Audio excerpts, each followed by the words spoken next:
Hey guys, Denkimon here. Just a super quick video showing some new images that DICE released on Twitter just now. To summarize, they're just a clarification of the new classes we've been hearing about for a couple of weeks or even months now. So let's start off with Assault. As you can see in this image, the Assault is going to be having the med pen as their class equipment, I guess. They're also going to have 3 extra magazines for assault rifles. They have the gadgets C5, armor plate, claymore, and the smoke launcher. I think this is very interesting, the fact that the assault class gets the claymore. I'm kind of surprised at this, to be honest, because I thought that the quote-unquote camping classes will be having the claymore, not the assault class. So that's interesting. One thing that I'm happy to see is that they're getting the smoke launcher on the assault class, because as we know, smoke is a very good tool, especially in Battlefield 2042, because there's such a lack of cover anyway. So the fact that the assault class with like McKay is having the smoke launcher, that's great. That's really good. And then we go to the next class, which is the engineer. We can see that they obviously will have the repair tool. I'm pretty sure everyone saw that one coming. And then they have a horrible weapon proficiency. It's improved accuracy, crouched or prone. And I'm assuming that prone is going to have even more weapon proficiency, or whatever you want to call it, compared to crouch, because it's LMGs, it's more realistic, right? But don't go prone in Battlefield. Crouched, fine.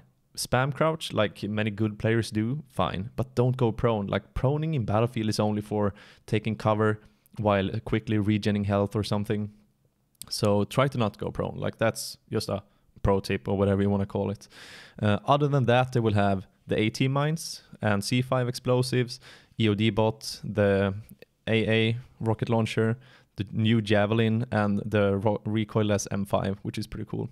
I like the M5. It's a Swedish Carl Gustav, if anyone knows. So, but yeah, I think the engineers really isn't changing that much. So this to me isn't a big surprise. It's going to be interesting to see how much of a weapon proficiency this is. It might be very unbalanced. Like with the new thermal scopes that's gonna be released in this update, and maybe if you crouched and use an LMG, which by the way already has very low recoil, you might be able to absolutely laser enemies at a high distance with like 200 round magazines. So that's gonna be interesting. The next one is the support class. They will obviously also have the defibrillator, very easy to predict. They will have faster draw time with SMGs. This one I think is very interesting. Isn't the draw time in Battlefield 2042 already wickedly fast? Will we even notice a difference with this weapon proficiency? It's going to be really interesting to see people doing tests. I might do some tests to compare how many like frames or seconds that the draw time is actually going to be between the updates. Just so we can get a baseline for like how much in terms of percentage did they actually change. Other than that, they're going to have the ammo crate, the health crate, also the claymore, and also the smoke launcher. Still kind of surprised at the fact that what we want to say, like the support / medic class, has to do with the claymore.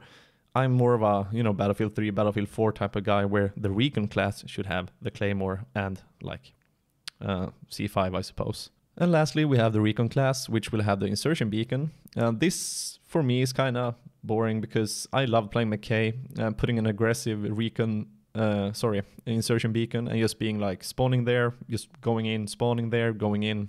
And that was really a thing that I used to like. So kind of sad to see that the insertion beacon is going to be for the Recon class only, but yeah, it is what it is. One thing they have though is the immediate and constant steady scope. So this is going to be very interesting. Now you're going to be able to pull out a scope and immediately have a constant steady scope effect. So that's going to be really interesting to see. They'll also have the proximity sensors, the claymore, C5, SOFLAM, tracer dart, and T-UGs. So they have the most gadgets in the game currently. And it's going to be really interesting to see what the tracer dart means and how that will work and affect the game. If it's unbalanced, it's going to be a hell for vehicle players, because you're just going to tracer dart a vehicle and then have some engineers run around with a recoilless and just, laser that thing. But yeah, it's going to be interesting. T-UGs is also going to be interesting to see. I think it's going to be very cheesy. Some people are going to put the T-UGs inside things where you can't destroy it without like C5 or anything like that. And if it's like Battlefield 3 and 4, that thing can last forever. So they need to make sure that it's balanced somehow.